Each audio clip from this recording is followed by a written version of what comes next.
So we are discussing 2024 question number 7 का solution, last question of the paper. Monopoly है, sell करता है quality computer chips, inverse demand function given by this. Number of chips sold, price, the firm is able to distinguish between all buyers and first degree price discrimination. Assume that monopoly has a MC function. हमें निकालना है first degree price discrimination में कितना price और quantity रहेगा, कितना consumer surplus रहेगा, कितना प्रोड्यूसर सरप्लस रहेगा और कितना डेड वेट लॉस रहेगा. So let's start with part number A. सबसे पहले डायग्राम बना लेते हैं. जहां पर भी डायग्राम बन सकता है जरूर बनाना है, very clear diagram. So this is your demand function. 3Q draw करोगे, एमसी फंक्शन ऐसे ही बनेगा. यहाँ पर देखो, परफेक्ट प्राइस डिस्क्रिमिनेशन में कोई एमआर निकालने की जरूरत नहीं होती. अगर नहीं याद तो गो through the theory part and ये क्वांटिटी और प्राइस परफेक्ट प्राइस डिस्क्रिमिनेशन में निकल जाएगा. इस केस में हर कंज्यूमर से उतना चार्ज करते हैं जितना उसका कंज्यूमर सरप्लस होता है, तो यानी कंज्यूमर सरप्लस कुछ बचता नहीं है. प्रॉफिट्स कितना होता है, this whole region is the profits. तो यहाँ पर इस कंज्यूमर से इतना चार्ज करेंगे, इस कंज्यूमर से इतना, तो हर ये प्रॉफिट्स बच जाता है. तो यहाँ पर प्रॉफिट्स निकालने के लिए हम इंटीग्रेशन निकालते हैं. तो यानी area under this demand curve until which quantity, until 30, minus area under this cost function until this quantity 30. तो यहाँ पर ये तुम्हारा है डिमांड फंक्शन -3Q, यानी ये वाला minus this up to which quantity 0 to 30. So that means ये अगर हम ग्रीन में शेड करें तो this area becomes this the area that we are finding, that is the monopoly profit. इस केस में कुछ कंज्यूमर सरप्लस नहीं होता. If you don't remember, go through the theory. D Q के रिस्पेक्ट में अगर करेंगे डिफ्रेंशिएट तो 120Q minus Q square upon 2 -3Q² upon 2 integration करके ऐसे आएगा. सॉल्व करने पे 30 और 0 की वैल्यू रखने पे 180 आएगा. और इसमें डेड वेट लॉस क्यों 0 है, क्योंकि जब price is equal to MC होता है तो कोई डेड वेट लॉस नहीं होता. कुछ क्वांटिटी कम नहीं प्रोड्यूस करी, जितना कर सकता था मैक्सिमम क्वांटिटी उसने परफेक्ट कंपटीशन के इक्वल जो है वो प्रोड्यूस कर ली, तो डेड वेट लॉस 0 है इस केस. अब हम आते हैं पार्ट नंबर बी में. दो इंडिविजुअल्स हैं, अनुभा और विकास. यूटिलिटी फंक्शन दोनों का गिवन है, कुछ डिफरेंस नहीं है. एक में YAI है और AI है, ठीक है. X जो है हमारा एक पब्लिक गुड है और Y जो है वो क्या है, प्राइवेट गुड है.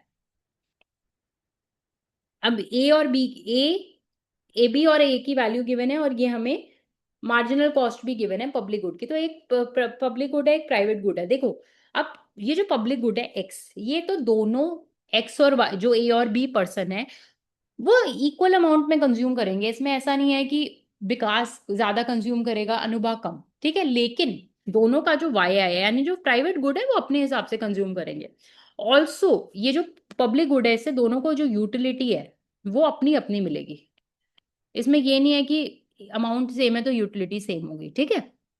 और ये मार्जिनल कॉस्ट गिवन है हमें पब्लिक गुड की. अब हमें निकालना है which individual has greater marginal benefit from public good. Marginal benefit निकालना है पब्लिक गुड. तो जब हमें यूटिलिटी, टोटल यूटिलिटी गिवन है, तो मार्जिनल यूटिलिटी निकालनी है इसमें फ्रॉम पब्लिक गुड यानी एक्स से. तो डिफरेंशिएट करो एक्स के रिस्पेक्ट में, ये आ जाता है, ठीक है. अब इसमें ए पर्सन के लिए क्या है, अनुभा के लिए एक, ये इसकी वैल्यू 13 है, तो -24, 13 -x, इसको सॉल्व करेंगे. ये माइनस माइनस है, यहाँ पर कैंसिल हो जाएगा, ठीक है. तो ये फाइनल बनता है 24 AI -x. तो ये जब आप सॉल्व करोगे तो ये आ जाएगा अनुभा के लिए. फिर बी के लिए यहाँ पर ए की वैल्यू, यहाँ पर ए की वैल्यू क्या लिखनी है हमने, 5 लिखनी है. तो आप जब सॉल्व करोगे ये आ जाएगा. अब हम इसमें देखते हैं, दोनों को कंपेयर करो. क्योंकि इसमें इंटरसेप्ट टर्म ज्यादा है, तो इसमें अनुभा का जो मार्जिनल बेनिफिट है दैट इज ग्रेटर देन विकास का मार्जिनल बेनिफिट. तो यानी ये फर्स्ट पार्ट तो हो गया, किसका मार्जिनल बेनिफिट ज्यादा है. अब हमें परेटो एफिशिएंट पॉइंट निकालना है रोज श्रब्स का, यानी कि कितना X प्रोड्यूस होगा. अब X क्या है, एक पब्लिक गुड है, तो पब्लिक गुड केस में ये वाली कंडीशन जो है वो लागू होती है. अब इसमें मार्जिनल बेनिफिट अनुभा का इतना है और विकास का इतना है, दोनों को ऐड करेंगे, दोनों की marginal benefit is equal to marginal cost 240 हमें गिवन है, ये पब्लिक गुड की गिवन है रोज की, ठीक है.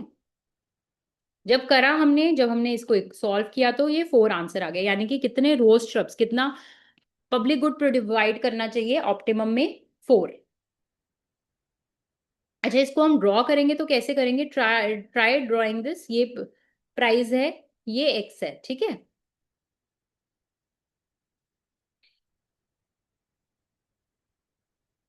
जीरो हो जाएगा, एक्स तो 312,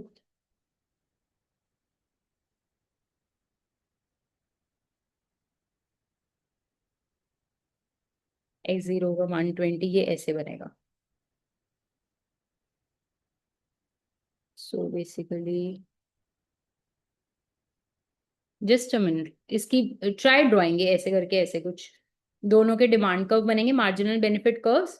और ये तुम्हारा 240 जो है ये ऐसे बनेगा।